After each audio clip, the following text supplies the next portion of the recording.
we're going to celebrate tomorrow. But so how many of you have ever heard of the Redlands Underwater Photography Club? Okay, here. How many of you are members of the Redlands Underwater Photography Club? Okay. This is a club that's apparently started in 1998. Been around for a while.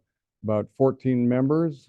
Bruce Herwig somehow uncovered it and referred it to us on the program committee. So we spoke with them and brought them here. Susan Bangasser is right here. She's one of the presenters tonight. She's been into photography underwater for 50 plus years. She started with film and flash bulbs underwater. And assisting her is Tony Giorgio. And he has been in underwater photography for 30 years. So between the two of them, that's 80 years of experience underwater.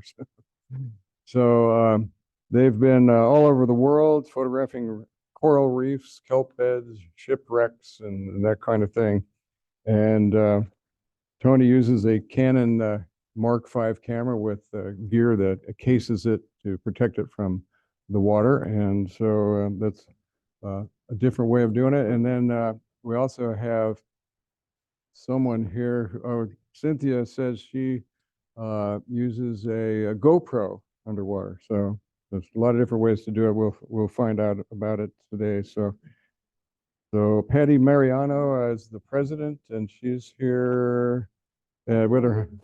Okay, the two of you are together doing the co-presidenting. So anyway, thank you all for coming. And so without further ado, the lowdown on down below. Let's give a big welcome to our speakers. You can hold it, or you want to pop it in?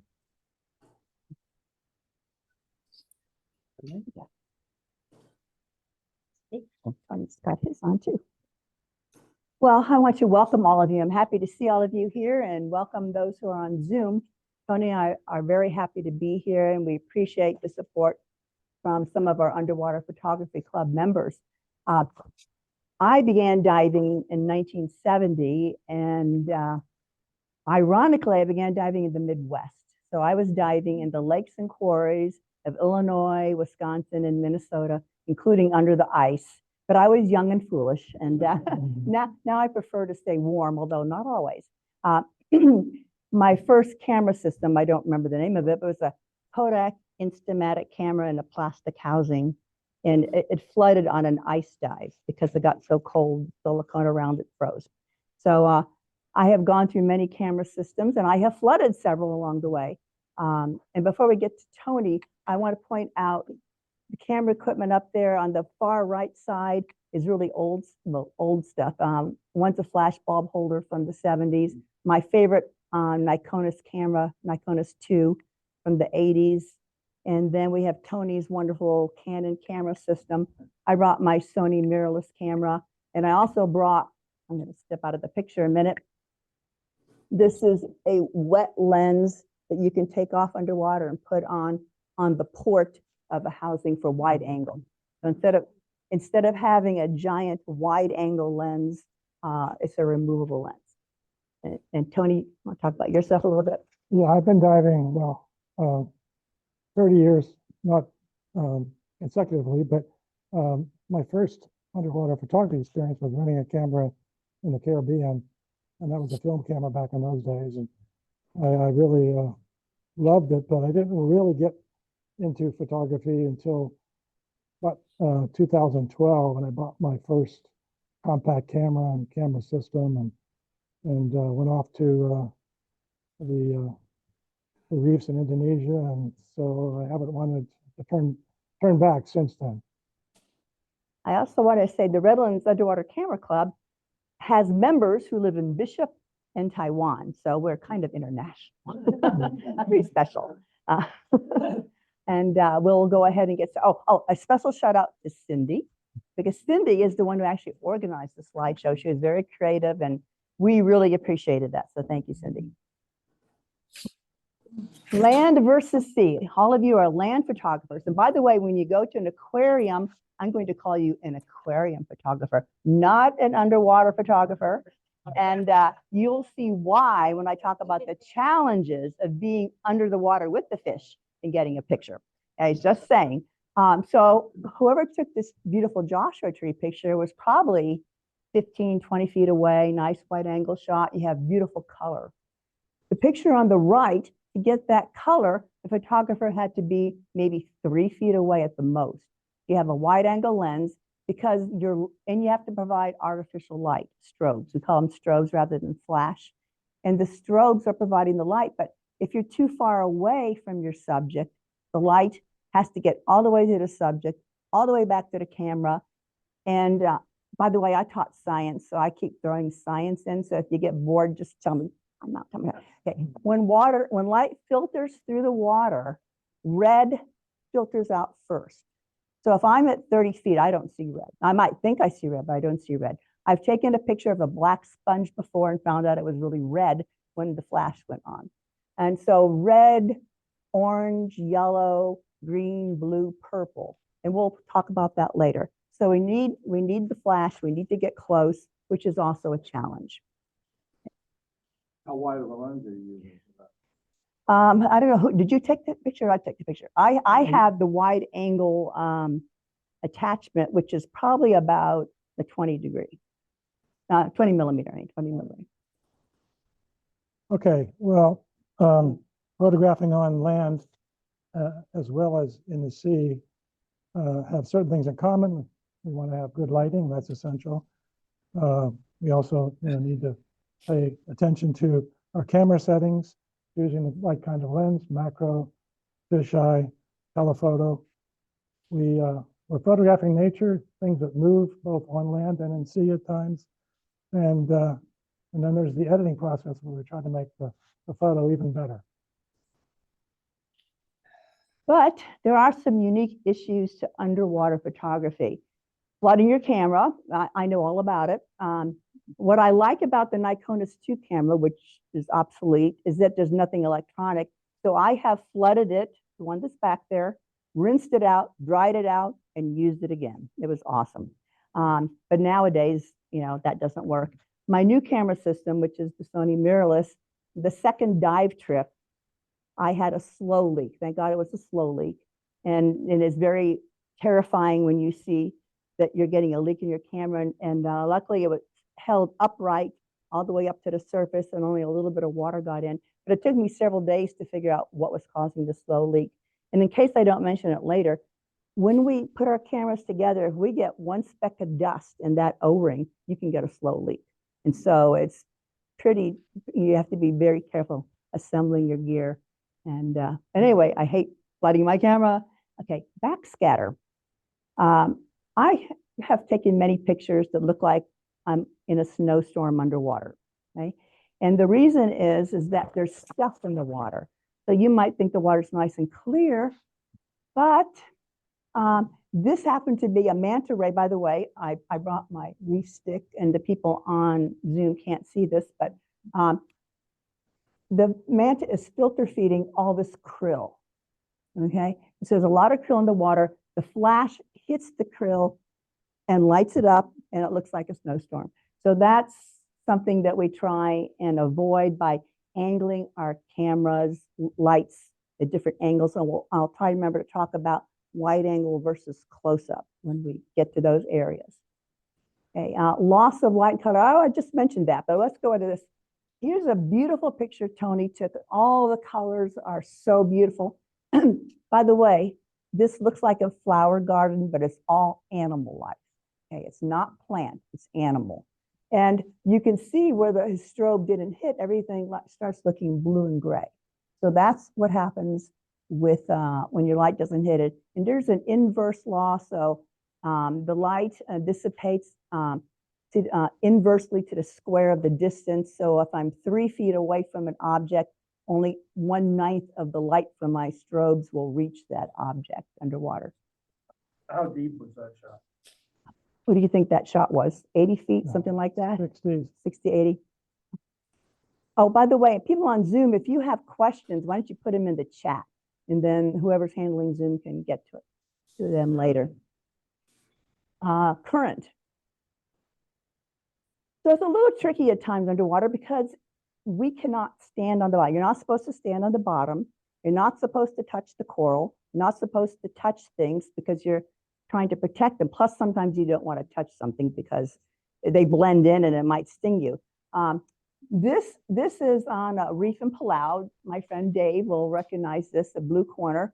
And Cindy, it has a tie. She's has a current hook hooked onto a rock. The dive master made sure whatever hooked onto was dead or not thriving. And then it looks like she's floating low, but she's about 3 feet off the coral. I'm higher than her. And we're there so that we don't have to float away or fight the current to take pictures of the sharks to swim up and down this ledge. Buoyancy control. When you go diving, you wear a wetsuit typically, and the wetsuit is buoyant, so then you wear lead weight. So once you go down, your wetsuit compresses and now you're negatively buoyant. So you also wear a buoyancy compensating device, put a little air in to control your buoyancy. The hardest thing for a new diver is buoyancy control. This is my friend Erin, who has perfect buoyancy control. She's in mid-water. She doesn't have to kick to stay exactly where she wants to stay. And she's taking a picture of the oceanic manta with her setup. And so to be an underwater photographer, you first have to be a really good diver, just saying. Orientation. I've gone in shipwrecks before, and in this one, you'll see a picture of it again later, the kitty wake. They take out the windows and they sunk it on purpose so that divers can dive, but it's tilted. And so if you get disoriented, you're not up if you're with the ship, you're up if your bubbles are going up. So this sometimes in caves, I don't do cave diving, but cave diving, cavern diving, shipwrecks, you have to watch your orientation. Watching your gauges for depth and air. We're not just taking pictures, we have to make sure we have enough air. We have to make sure we're not going too deep, and it's so easy to go deep. We were talking earlier, I'll be taking a picture and following something and go, oh my gosh, I just went 10 feet deeper than I wanted to go. And you don't even know it because you only know it in the shallow water. In shallow water, your ears tell you. But once you're 30, 40, 50, 60 feet, you can't always tell that you accidentally went deep. So you have to watch your gauges. And I'm gonna go to safety first. It is safety first. There's also a thing where with air, at depth, you absorb more nitrogen and you can get what's called decompression sickness or the bends. And so it's awesome these days compared to 1970s. You have a dive computer that tells you your no decompression limit. So I could be at 80 feet and they'll tell me you have 2 minutes to be at this depth. And if you don't get shallower, you're going to have to do decompression. I go up to 70 feet. Now I have 20 minutes. And so those computers are really useful. Navigating or staying with the dive master. We know we're amateurs, so we don't hire a crew to take us diving. We go with a group. And you probably know this as a photographer. You get your head stuck behind a camera. You don't pay attention to anything. Well, that's kind of dangerous underwater to do that. And so with the buddy, especially with a buddy too, with a buddy, you try and keep track of your buddy, keep track of where the dive master's going, and try and take pictures and try and stay off the bottom, etc. So you have to keep track. Breathe. And on scuba diving, you want to keep breathing. You don't hold your breath scuba diving. So you have to relax and keep breathing. And safety first. The equipment. The equipment, okay, well, the photo on the left is showing basically, the scuba gear that a diver has to have in order to dive. I mean, the wetsuit, the fins, the mask, gauges, etc. And the photo on the, and I should also say that this gear can weigh 40 pounds or more. And that's not including the weights that you have to wear either in the vest or around your waist to achieve negative buoyancy, because with the wetsuit, you have this positive buoyancy that doesn't make diving very easy. On the right is kind of I guess, typical setup for a quasi-serious photographer. I hope you had a chance to peruse, the equipment that's on the table over there, because, it can become pretty involved, pretty complex. Susan mentioned, flooding the camera. The technology's advanced to the point where you can buy housing now. I have one where it has what's called a leak detection system. And if you start having a leak, the housing has a blue light. And if you start having a leak, it turns to red. And hopefully you'll have enough time to get to the surface before you flood your camera. Yes, and I think all the way to the right, we have a compact camera. And people are also even using iPhones now in cases. Or cell phones. Cell phones, I'm sorry. Well, yeah, cell phones, right. And it's a challenge meeting the baggage weight limits on the airlines. I learned that firsthand. I had just bought new lenses, housing, camera, and I had it all in a bag that I intended to carry on to Singapore Airlines and stow it up above. And when they weighed it, they said, "You got to be kidding me. You can't bring this on," because it was like 35 pounds or something. And I said, "Well, I'm not going to check it. This is far too expensive." So we had a discussion with the supervisor and managed to resolve it because they said I had to separate it all into 3 different bags and then bring it through security that way. And as soon as I got through security, I put it all back in my carry-on and stuck it in. But I have a little story that's in one of my instructional books here that I think you might enjoy, especially those of you who have serious about your equipment. It goes like this. An old underwater photographer is lying on his deathbed. He has enjoyed a long, happy life and dived throughout the 7 seas. He's at peace, surrounded by family and friends, and ready to join the great aquarium in the sky.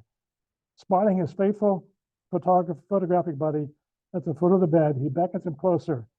"When I'm gone," he whispers, "whatever happens, don't let my wife sell my photography equipment for what she thinks I paid for it."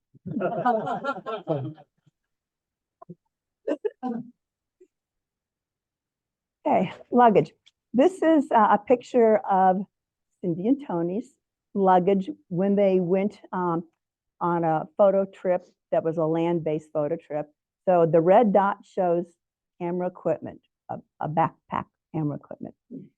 This side shows a red dot camera and scuba equipment. All that red dot is everything else other than clothes and personal necessities. So there is a lot of stuff we haul around in order to do underwater photography. Okay, this is sort of contrasting or showing, that there are challenges whether you're photographing on land or in the sea. On the left is a photograph of me at Machu Picchu. It was on my bucket list, and I happened to carry a camera equipment up on the backpack. There was elevation. There was some challenges. I tried to take a tripod in. I almost got arrested. So that was another challenge. And then on the right is Susan with her camera rig. She's set up here for wide angle photography with the strobes out far apart. If she was doing macro photography, the strobes would be very close by the housing itself. When you go on a dive trip and you're a photographer, you don't know what kind of facilities you'll have for your camera equipment. The trip that I'm going on next week will just be a dark room where they say bring a flashlight because it's too dark to see, which is not very conducive to making sure there's no dust in my housing. But this is a picture of a professional, Stephen Frank. If you're a diver, you'd recognize his name. He's editor of the Divers Alert magazine and a professional underwater photographer. And his equipment, that's just his stuff. So on the boat, on the main deck, they have tables and outlets for photographers to keep their equipment. You can only charge things now on the main deck because, as you might have heard from you're charging in your room and you have a fire, it gets deadly.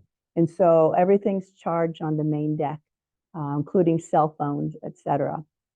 This is a wonderful facility, a dive resort, where they have counter space, place for your dive bag to go underneath the counter.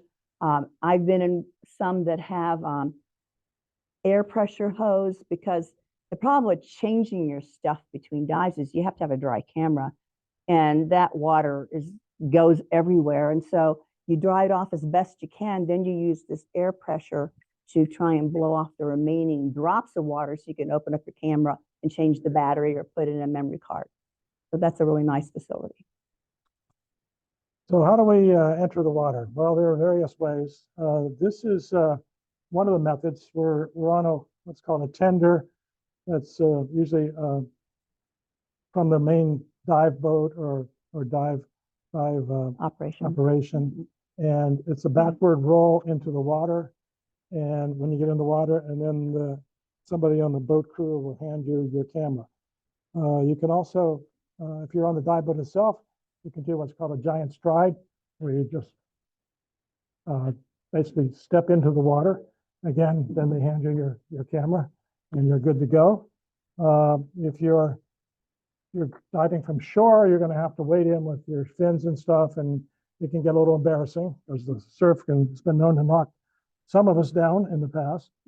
And as I said, the people that you're diving with, the dive masters and the boat crew, they try to help you out as much as possible. So when you surface on some dive operations, they'll take the camera from you, and you don't have to worry about the camera.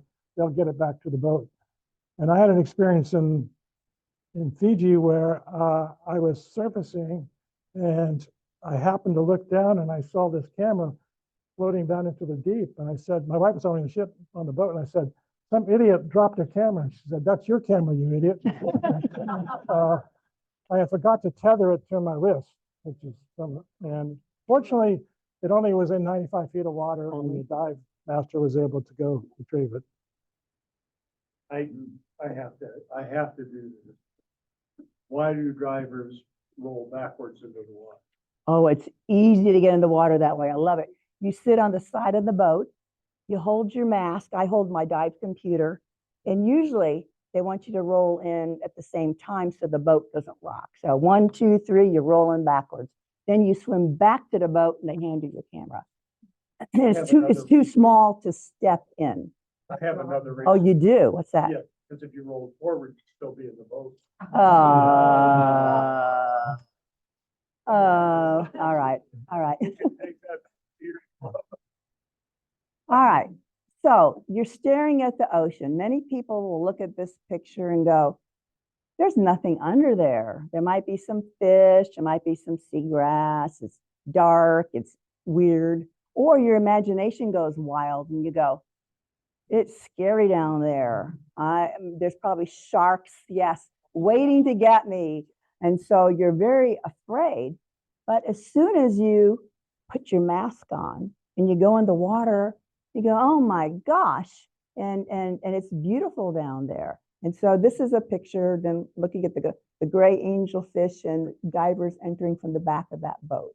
So you can have the most beautiful experience, even though it might look frightening from the surface. So try snorkeling sometime, guys. Okay, this is me taking a photo, and you'll see that once I take the photo, I'm looking at my LCD screen to see if it's, if it's a decent photo or if I need to make adjustments. And unfortunately, my buoyancy is not perfect because I'm singing there a little bit. When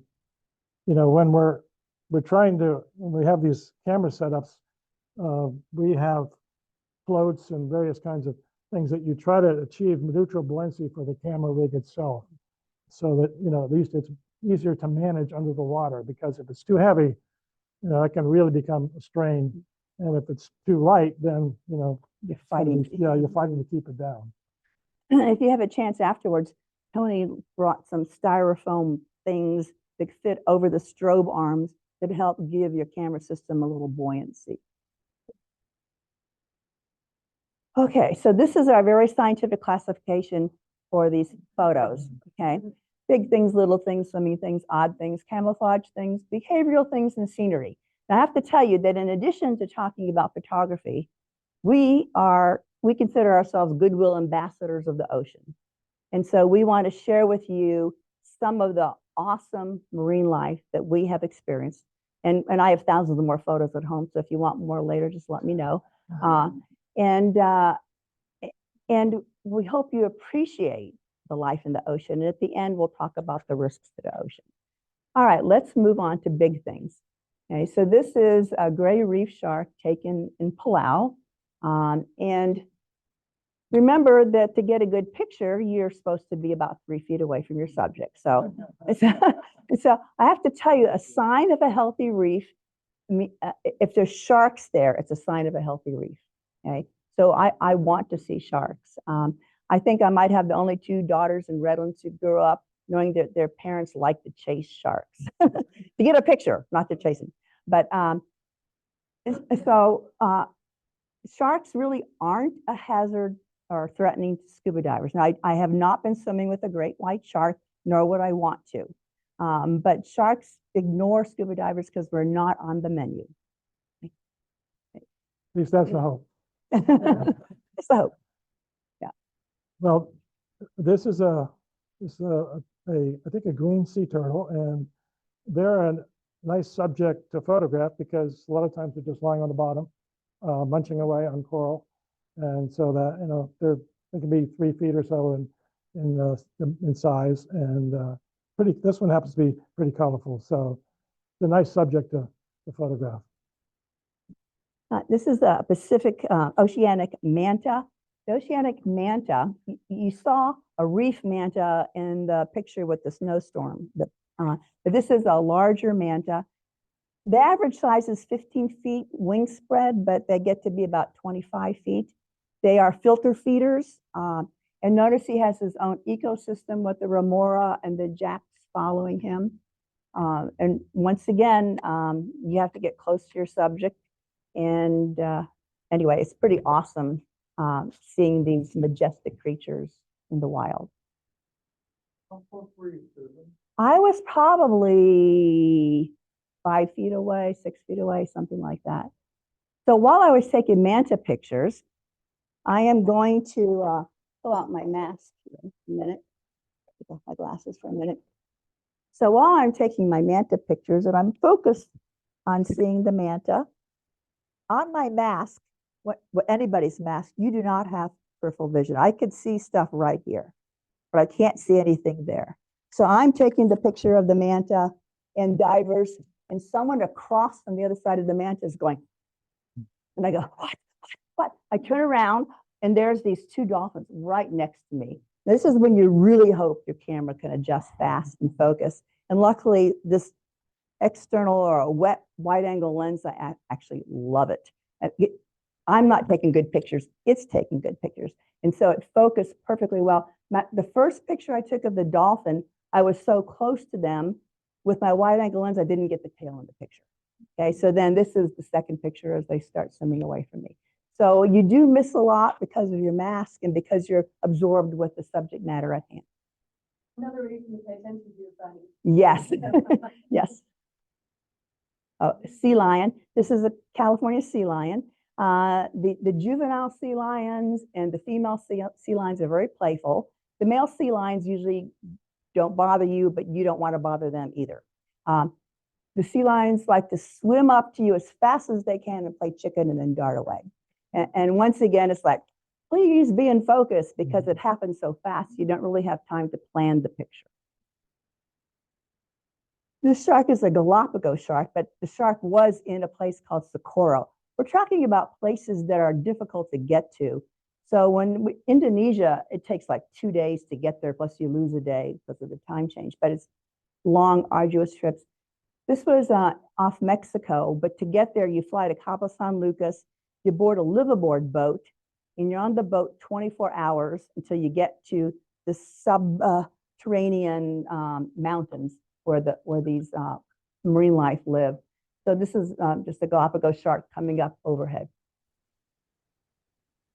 These are hammerhead sharks from the Galapagos.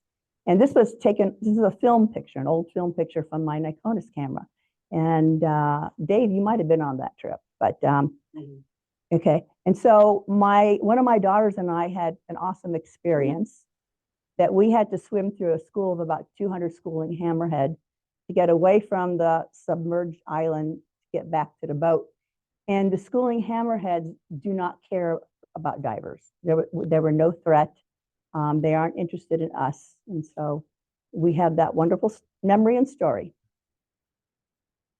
Okay, sometimes as a photographer, you get lucky, and this is one of those times. This was at a oceanic manta ray cleaning station in Indonesia, and I happened to be overhead.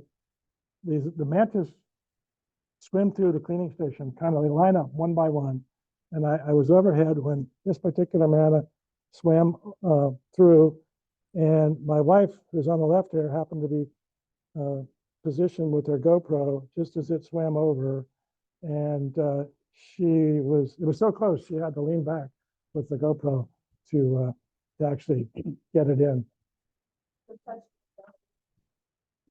And the cleaning station is pretty cool to see marine life because little fish will come out and clean the parasites off the big fish, or sometimes it's shrimp. Like and moray eels will have their mouth open and shrimp will be crawling all over the teeth. It's very interesting. This is called an over-under shot for kind of obvious reasons. And this was taken in the Philippines, and it's a photograph of a whale shark that can get 35 feet on average, or sometimes more. And it happened to be right under this boat, outrigger, whatever it was. The guy, I think he was totally oblivious to the fact that he was about to be eaten. No good. They're filter feeders, so. Question? Question I have, is that whale shark interested divers? No. No. Interesting at this particular location, they basically feed them to bring them in. It's kind of a tourist thing. I don't really, encourage it, but we were able to see them, and they warned us before we went in the water that we were not to touch the whale sharks. But the problem was they came right at us, they just swam right past us. So you had to kind of, get out of the way. Question back there. So if the sharks are not interested in divers, why do we hear about shark attacks in the surf? By where people are on the beaches and so on. Sharks like to eat sea lions and. Please restate the question. Sorry, thank you. The question was, sharks aren't interested in divers, but why are they interested in people on the surface, basically? They're interested in people on the surface because they think they're sea lions. They don't eat the people on the surface. They just take a bite, go, look, you're no good, but one bite's one too many. So under the water, we're not on the surface. And I have been on dives they were shark dives, and they tried to attract sharks. And we would have our backs to the reef. And they don't do that anymore, but they did a lot of things in the old days they don't do anymore. But the sharks were interested in the fish, not us. Okay. Oh, I think. Yeah, well, that's okay. Oh, the wide angle? That's the fish eye. I mean, The for fish the fish island. Oh, for the Oh, for the next one? next one. Okay. I don't think that's the next one, though. Is it? No. Oh, little things. Okay, we're on little things. Okay, macro. Taking close-up or macro pictures can be a challenge. I mentioned that you aren't supposed to hold on to the rocks. You don't want to stand on the bottom or kneel on the bottom. A lot of times you're not on the bottom. You'll see later on that we could be swimming over really deep water and you're still trying to take pictures.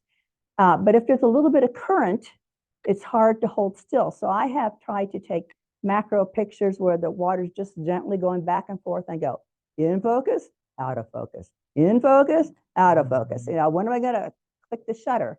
The other thing is that getting close and trying to keep your feet off the bottom, you move your fins sometimes to keep your feet off the bottom, and that little bit of momentum can push you too close to your subject matter. So it's hard to get close, but not too close.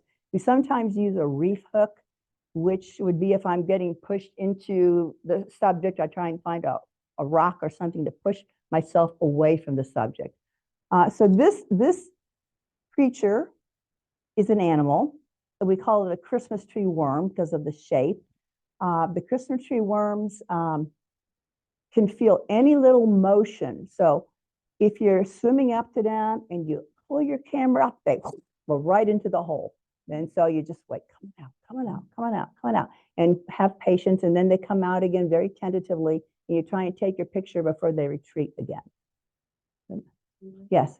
I don't know if you're gonna mention it later, but if you have a diver in the water near you that doesn't respect what the photographer's doing, they can go in and consider.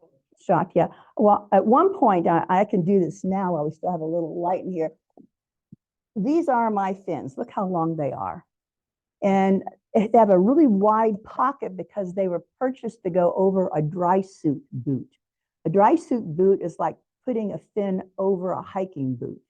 And so you're aware of where your toes are, your fingers are, but you are not aware of the 15 inches behind you.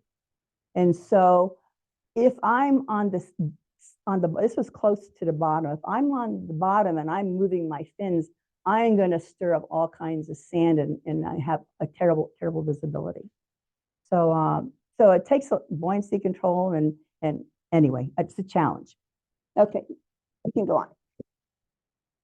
This creature is called a nudibranch, and there are many different varieties in the sea. They're very colorful. This particular one is called a red-lined Jaruna, and it's about 3 inches long. And I don't know if you can make out, it has a hitchhiker on its body. I don't know if you can see that, but it's on the bottom left, there's a tiny shrimp called an emperor shrimp. And I used my macro lens to take this. I did not know that shrimp was there until I was viewing the photo on my computer. These are anemone, yes. well, it's Nemo, really, not Dory, Nemo. Anemone fish in bubble anemone, and they're interesting creatures too, because Tony has a lot of Sex in the Sea stories coming up, so stay away. I have transgender story here. So the bigger anemone fish is female. And as the need arises, the female dies. The smaller male, one of the smaller males will become a female. Okay. Now the anemone fish wiggle through the anemone, and they have a mucus layer on their surface that makes them not interact with the poison on the anemone's tentacles, so they can lure other fish in, saying, "That's okay, come on in." And the other fish get eaten, and they get protected in the meantime. And this picture is under the macro because I was very happy that I got 3 fish looking at me, and so that was pretty cool. So before you get in the water, you put on your macro lens. Yes, you're stuck with macro. Yes, you don't get to change your mind. Yeah, and by the way, you reminded me of something that doesn't fit the spot, but when you put your camera together, you need to take a practice shot before you go in the water to make sure everything works. Also to make sure you took the lens off the camera. Otherwise you have a bad dive photographer, yeah. Here we have a spotted porcelain anemone crab living in this particular anemone. And he's about 3 inches across, including his pincers and legs. And he has a symbiotic relationship with the anemone. He helps to keep the anemone clean, and the anemone in turn protects him from predators. Another type of nudibranch called Anis chromodoros, and the frilly orange appendages you see are actually the gills, and they're not unusual to see that. It's not unusual to see them in pairs because oftentimes they're mating. And again, there's a lot of sex in the sea going on. This is a graceful shrimp. anemone shrimp taken from Cindy Giorgio's video. It's a still taken from her video. And in this beautiful purple shrimp, in the video, you see it just jumping from anemone limb to anemone limb. Quite interesting. Okay, well, I don't know about land photographers. I think all photographers sort of have a bucket list. And for me, this was one of the creatures in the sea that was on my bucket list. It's called a peacock mantis shrimp. You can kind of see why the name, because, you know, the striking colors. And they're really amazing creatures. Each eye can rotate 360 degrees, and it can see ultraviolet, infrared, and the pincers are so powerful that if they, you know, shoot them out, it's equivalent to a 22 caliber bullet or 60 miles per hour. And if you get too close to the creature with your lens, you can actually break your lens. So swimming things. This is a flatworm that my wife captured, and you see it here with her. She took this with her GoPro. This is in slow motion. And it's just one of the fascinating things you see in the sea.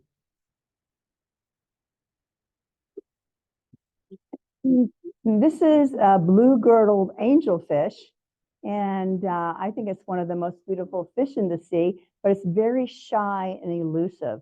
Typically, what happens is I go, oh, there's an angelfish, and by the time that thought goes in my head, they're hiding under the reef and trying to get away from you. So anyway, just a beautiful, beautiful creature.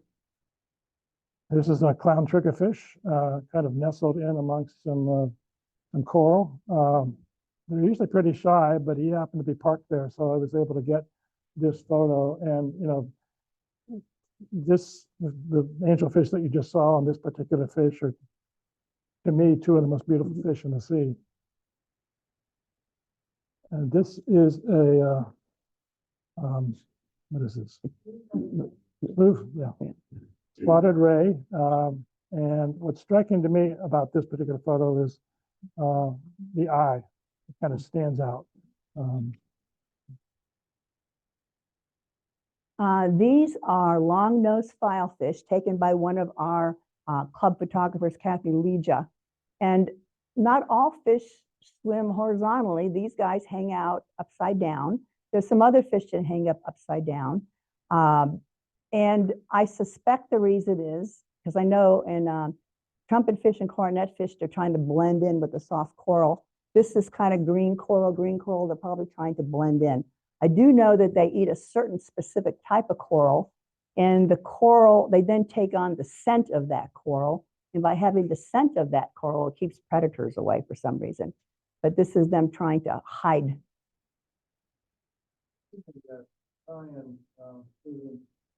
We're talking about flash, or are we talking about like lanterns that light up? Flash. Always the flash. If it's in video, it's a steady light. But for photography, we have fiber optic cables, and that when you take a picture, they'll both flash. I have two strobes. Shutter in the aperture, or what? It depends. On wide angle, I was using more like f8 and 1/125th of a second. According to what I read, my camera will sync with my strobes at 1/250th of a second. But someone told me one time it would only sync with 1/160th of a second. So, but my strobes seem to freeze the action, so I'm not going for a faster shutter speed like I would on land with bird photography or something. Well, not all. What ISO you typically shooting at? So I forgot to tell people on Zoom, the question was, what ISO? They recommend 100 to 200. I use 200. 100, I don't want, I don't want to wear out my flash too soon. So I don't have to have them on. There's settings on my strobes. There's a neutral setting, and I can go lower, I can go higher, and I have to play with that depending on how dark the water is, what I'm taking a picture of, what the subject is. And so I tend to use ISO 200. So not all fish are great swimmers. This is a juvenile yellow boxfish, and by, as its name indicates, it's box shaped, and so it's not hydrodynamic, but it is cute. Mm.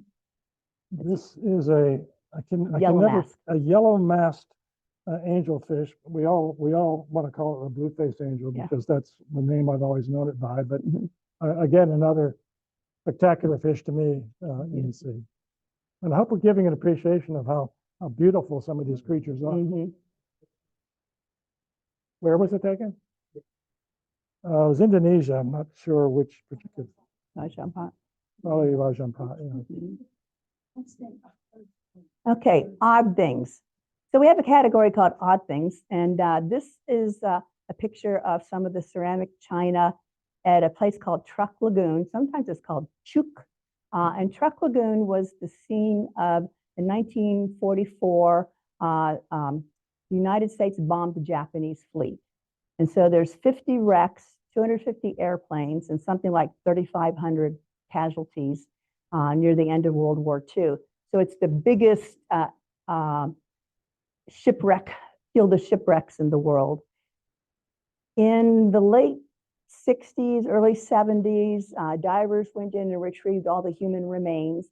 And there was a big ceremony in Japan honoring the dead who sacrificed for Japan. Diving started around 1973. And to go diving there, you go with a certified guide who makes sure you don't touch anything, you don't take anything, everything's protected. Plus, you wouldn't know how to get around the wrecks in the first place. So anyway, so this is this china from the Japanese fleet in Truck Lagoon. This is a black banded sea crate, sea snake basically. But they live on both land and sea. They get up to about 6 feet in length, and they're highly venomous, but they don't really, their primary diet are eels, and you really would have to want to get bit by one for that to have a problem with it. We did have a dive master on one of our trips tell us that on one of her dives, she happened to look down and somehow a sea crate had gotten inside her buoyancy compensator, her vest. And she said she never got out of her buoyancy compensator as fast as she did. And that was underwater too. This is a Japanese seaplane taken in Palau. Palau is a country in Micronesia. So I'll say. And some things are just, unusual in terms of their shape. And that's why I took this particular photo. I think it's a type of coral, but I just liked the way it looked. This is a question. Yes. The last picture, can you kind of describe the scale of what we're looking at? Is this a real tiny circle, or is this a? I'd say they're probably the size. Each one probably the size of a dime, maybe a quarter at the most. Not large. Each individual, yeah. This is taken at under a pier in Raja Ampat in Indonesia. And you can see that there's just vast marine life in something as simple as a pier with scallops and soft corals and sponges and algae and fish all under the pier. Just simple place. If you wanted to go snorkeling, you could go snorkeling. These are the portholes of a shipwreck in the Cayman Islands called the Kittiwake. The Kittiwake was a submarine chaser in World War II. It came out late in World War II. It didn't see much action, and it was intentionally sunk in the Cayman Islands to be a wreck, a reef, an artificial reef. They take out the windows and things that are dangerous so divers can explore it. Now this is looking out the porthole, so you see there's sponges and stuff growing on the inside where my strobe hit, and looking out, there's also marine life outside the portholes. I don't know if you can see this. I think you can see this creature. It's called a Halimeda ghost pipefish.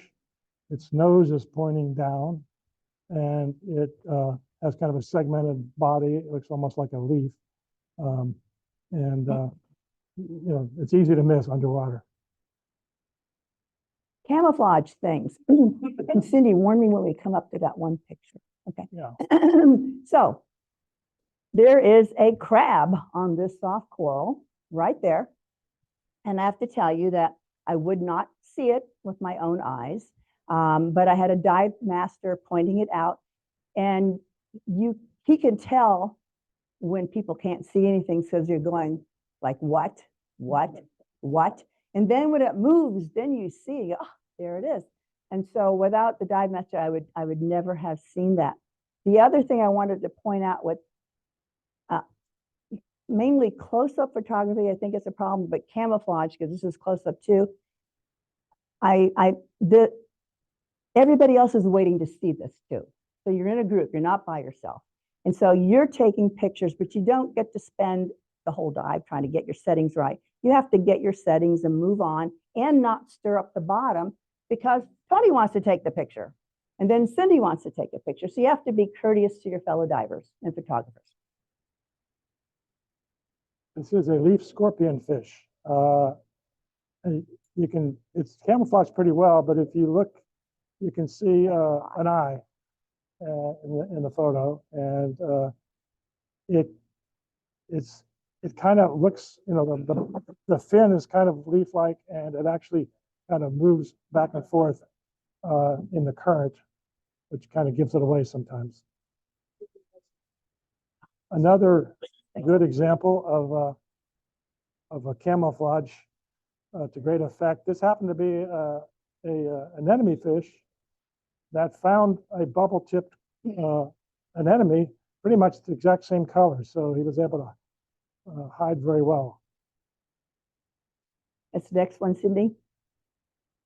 Oh, who can spot the critter in this next picture? The first one, raise your hand. Not you, you don't get to, Brian. And neither do any club members. Raise your hand. I have a gift card for the first person other than Brian and a club member who can spot the creature. Then you have to come up and show me. On this one, where's the creature? Okay, I think I saw his hand first. Come on up, show me where it's at. The eyes have it. Yes, yes. This is a pygmy seahorse. Hope you like Starbucks.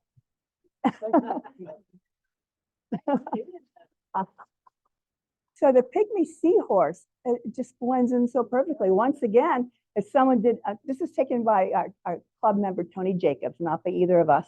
And I have been shown pygmy seahorses, and I have taken pictures hoping I got it in the picture, because I don't know if I ever really saw it. So it could be a 1/2 inch long, it could be 1.5 inches. So they're about that size. What's amazing is the seahorse, as you can see, it adapts the coloration of the coral that it's living in. And they're almost impossible. I've had many dive masters try to point one out to me, and you know, and I finally said, yeah, I see it. I never really saw it. I took a picture of it. I've done that too. Yes. Not everything that's camouflaged is small. This is called a woebegone shark, and it was lying on the sand, and you can kind of make out its eye. It's got like a tasseled mouth, and what I was fortunate, and was kind of hiding behind this school of small fish, and I was fortunate when the dive master could have took his wand and made a motion, and all the fish lifted, and I was able to get this particular shot. Again, Indonesia. Rajabhat's awesome. Yeah. This is a crocodile fish, and you can see its bulging eyes there. It blends in pretty well. Its tail's on the sand, which helps give it away.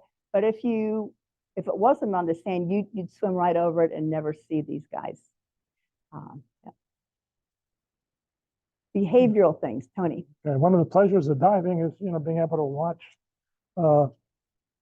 fish and other creatures underwater, and, you know, things that they do. This happens to be a pair of clownfish under an anemone, and the larger clownfish, the female on the bottom of the photo, is protecting her eggs with orange kind of. Sex in the Sea, thank you. Oh yes, Sex and the Sea. This is a Titan triggerfish, and it's a beautiful fish. It could win a beauty contest, but it could not win a Miss Congeniality contest. It is one of the fish that is rather aggressive, especially if it's protecting its nest. This Titan triggerfish is chomping on coral right here. There's a lot of fish that eat coral. Parrotfish eat coral as well. And what goes in comes out. And so this is a picture, a lovely picture of a fish pooing. So we have sex, we have poo, you know. So this is clean sand coming out. So all of you who lay on the Caribbean beaches and this white sand, just know thousands and millions, I guess, of parrotfish over the years have generated a lot of that sand. This is a, I just went blank. Yellow-headed jawfish. Thank you. Yellow-headed jawfish. This was taken in Cayman Island. The jawfish are quick, darting little fish, and they have a hole in the ground that they live in. They live in the hole, and they pop up, look around, go back down, pop up, come out, look around. And I have many a picture of this fish halfway in the hole, looking away from me, and luckily, for you get about 1 second. He's up, take a picture, and luckily I got him out of the hole and looking my direction. And luckily he was in focus. I mean, so they're really tricky to get a picture of and fun to watch, but hard to photograph. Susan, do you shoot a single shot or like a burst? It's a single shot because the strobe isn't going to go burst. Yeah. They're too slow to recycle. Yeah. They might burst the first 10 photos I take, but after that, they're not bursting. Probably not. No, I mean, It is better. It is better, but no, they don't burst. How many shots do you take when you're on a dive? How many actually come out? Oh God, I'm not gonna tell you. That's a really bad statistic, that one. You asked me how many turn out, not a lot. Oh, I don't know. I think if I get 3 per dive, I'm happy. Pretty good one. Pretty good ones, yeah. And they're not that they're great, you know. Part of But, the answer to that question partly depends on what you're seeing. yes, You know, I mean, if you see something that really, interests you, you could spend 10 minutes trying to get a really good photo. Yeah. And that would, taking quite a few. So you could take anywhere from 30, 40 photos. right. And I would guess, I don't know. I'm thinking on a day of diving with 3 dives, I have like 200 pictures. Does that sound right to you, Yeah, Tony? could be, yeah. All right. Single shots, yes. School of fish. These are school of snapper over some like cabbage coral and some divers above them. Schooling fish always is a good sign to me. It means that the reef must be healthy enough to support these fish. So I'm just sharing the schooling fish with you. How many divers have? It depends. There might be like 6 in a group. With 1 dive master, you could have 1 dive master with more, maybe 2 dive masters with a bigger group. And sometimes you dive and you're not with a dive master. You say, okay, get off the boat, 45 minutes or an hour, come back to the boat, and then you do your own navigating. But usually on the trips that we go on, like to Indonesia, Palau, Truk Lagoon, there's a dive master that takes you on a loop. You're following. They give a really good orientation on the boat. They'll say we're going to go here, or keep the reef to your right. Then we're going to wrap around, and then we'll turn around. And so they give you a good orientation. Yes. Another question back there. With the dive, I realize you would take your camera to the with you, but do they supply the other diving equipment?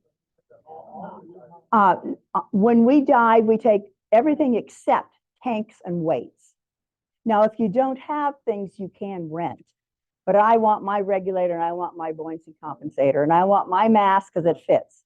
And then my wetsuit fits. So I take my stuff. It's a lot of stuff. Yeah. A lot of stuff.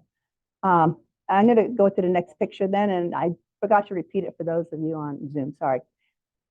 I love this picture, not because it's a great picture, but because I had fun taking it. I watched, this is an octopus. I watched the octopus in this blue trevally travel about 50 feet in the daytime, because I know in the National Geographic that just came out, they talk about a day octopus. I've only seen octopus feeding at night. And this octopus in the broad daylight was out, and the trevally acted like the bodyguard. The trevally was keeping his eye on the octopus, and every time the octopus moved, he moved, and I suspect it's because that when the octopus gets something to eat, the trevally's getting something to eat. This yellow fish is a clarion angelfish. It's just a spectator in this picture. Okay, more Sex in the Sea. These are two beautiful mandarin fish, and they kind of swim up the water column as they release their sperm and eggs. They're very shy. They live in coral rubble, and if you want to photograph them, you have to put a red filter over your dive light, because a regular light would just scare them back into the rubble. And I want to mention something we haven't talked about. Especially for macro, we use an extra light on our setup that's a focusing light. So Tony's talking about having a red focusing light for these because the white light scares them. Okay, this is a photo by one of our club members, Kathy Leisha, and it's a photo of what's the fish? Oh, the Juvenile spotted grouper, who looks like he's about to take a bite or trying to take a bite out of a scorpion fish that was sitting on the ledge on the coral. Not a good idea. The scorpion fish is poisonous, but apparently they both were able to swim away and live another day. Live another day. And here we have a scorpion fish, kind of hard to see, but you can see it there sitting on the coral. And if you look closely, he yawns, and watch, a cleaner fish will pop out of his mouth. It's really unusual to catch a fish yawning, let alone a scorpion fish moving. They don't usually move very much. And scorpion fish blend in. Those are the type of fish you don't want to put your hand on. Yeah, you have to be very careful when you're diving, because you can't dive with gloves at a lot of places. So you don't want to just put your hand on the reef, because who knows what might be there. So now our next category is scenery. This is a photo taken with a 360-degree fisheye showing coral, and I think there's some fish in there. Can't even see from angle here. This is soft coral in the Red Sea with a couple divers swimming beneath it. And I mentioned that everything on these walls really is animal life, but you feel like you're swimming through a flower garden when you see these beautiful corals. And the corals sometimes are out feeding, and their polyps are out in a full bloom, and sometimes they're retracted. A sea fan, this is in Palau, and notice that the bottom is 2,000 feet below us. So we're diving on a wall. This is called a wall. And sea fans like to stick out from the wall because they're an animal. That's not why they stick out from the wall, but they filter feed. And so currents come by the wall and they can feed on the currents.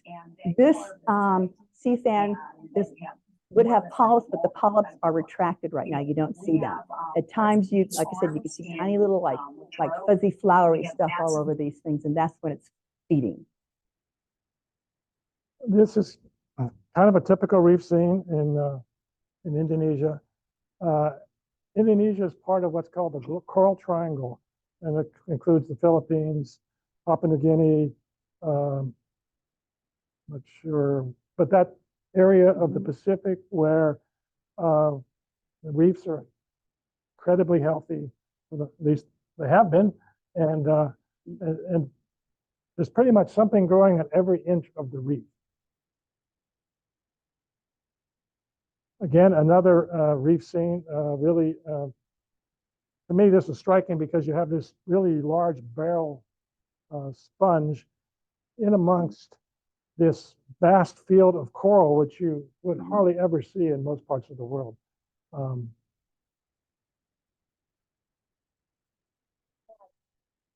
Imagine what could happen or has happened to other reefs in other parts of the world. This is an example of coral bleaching. I don't know exactly where this was taken. Papua New Guinea? South Somewhere in the Pacific. South Pacific. Yeah. Yeah, I hope it's not Papua New Guinea. That would be very scary. Yeah. So let me talk a little bit about the health of the ocean, since we are your ocean ambassadors as well as underwater photographers.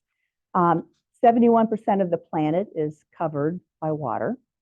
51% of our oxygen comes from the ocean. 1 billion people, their primary protein source is from the ocean. Okay? Mankind has considered the ocean a dumping ground for centuries. And so we dump sewage, we dump chemicals, we overfish. In 2012, it was estimated 8 million tons of plastic is dumped into the ocean annually. The ocean is the keeper of currents. Currents controls or has a significant impact on our weather systems. Yet we also have global warming and climate damage, where the glaciers are melting, affecting the currents in the Atlantic Ocean. So our oceans are in jeopardy, and I'd like you to be aware of that. Our planet's in jeopardy, but the ocean is a big chunk of our planet. We have to keep it healthy as well. It is estimated that in the ocean, if you look it up, how many species there are, it ranges from 2 million to 10 million species.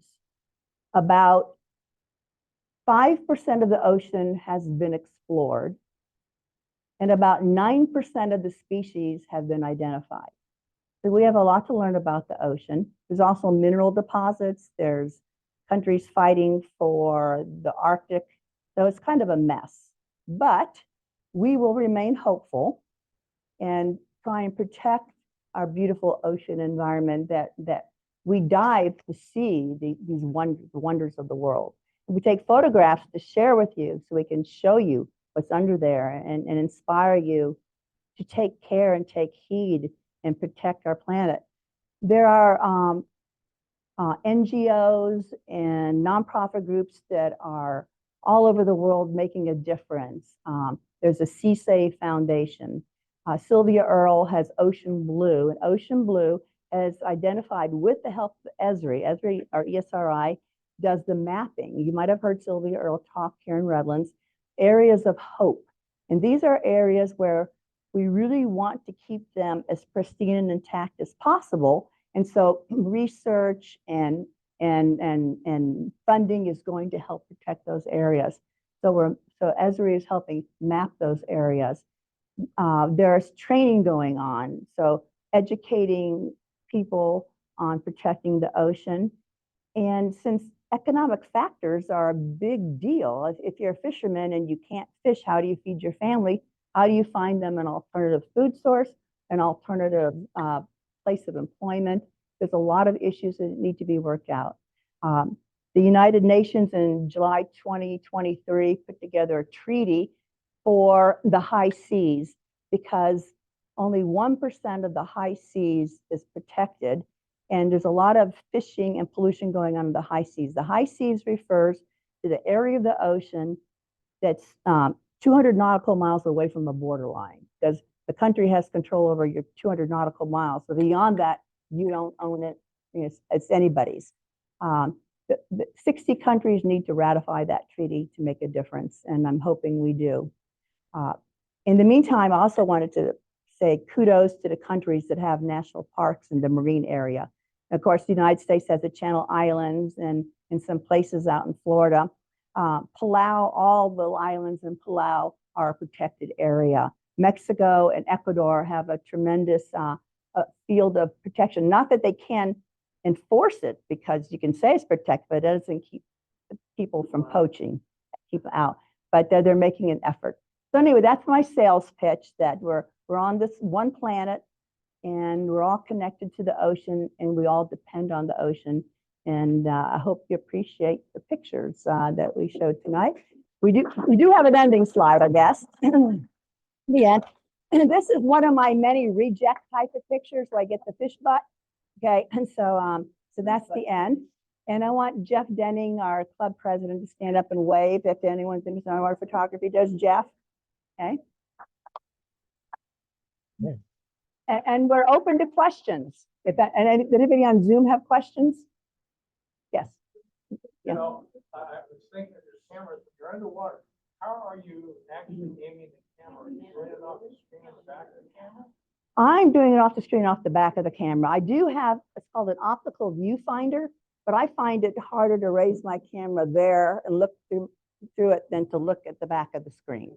So I don't know about you. I don't use, Live view all the time? Yes, yes. Battery.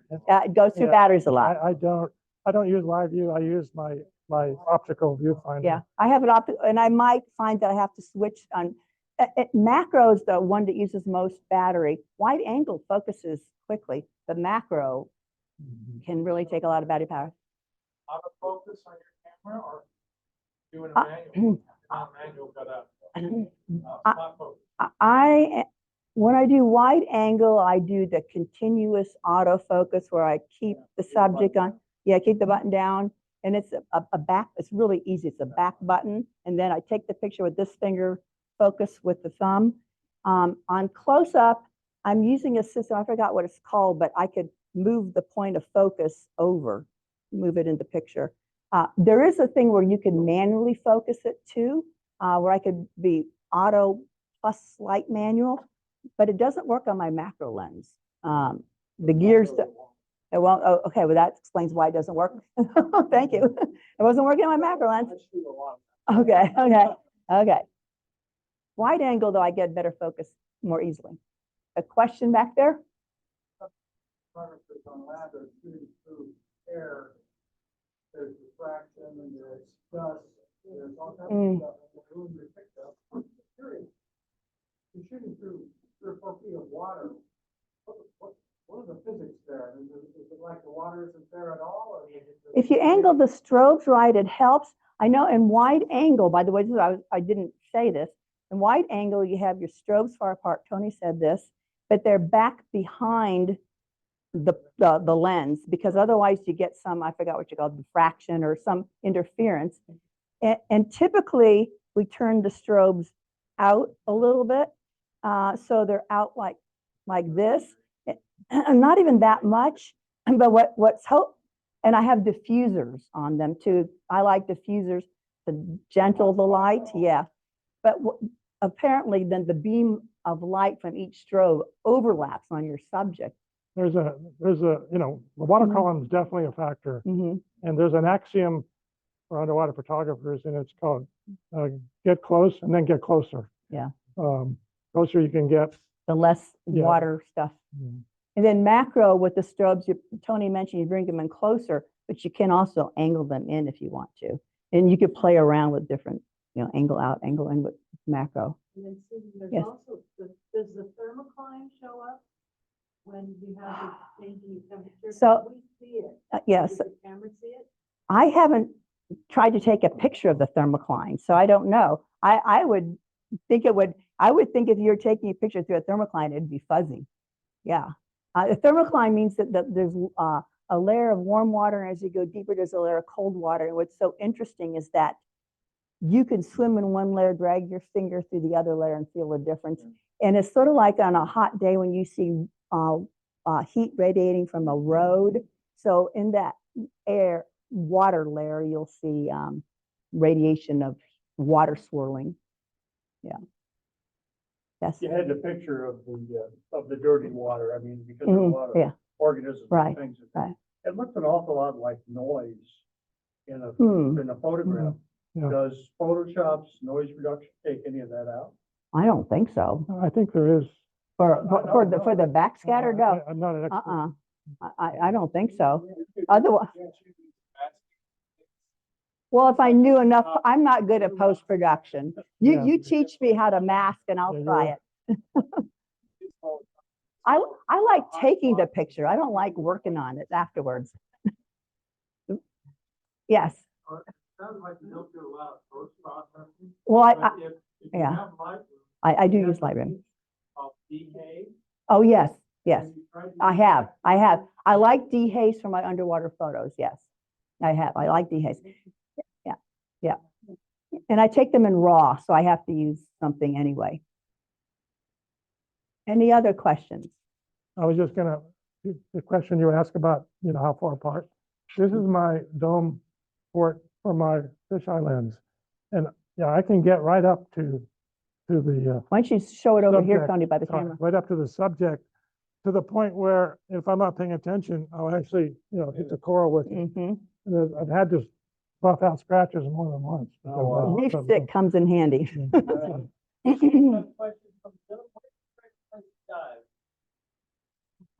Best diving in the world is Rajan Pot. Rajan Pot is Indonesia. awesome. Where is that? Indonesia, in Indonesia. But Palau is also awesome, which is in Micronesia. And the Philippines has a lot of really unusual critters. So, no. The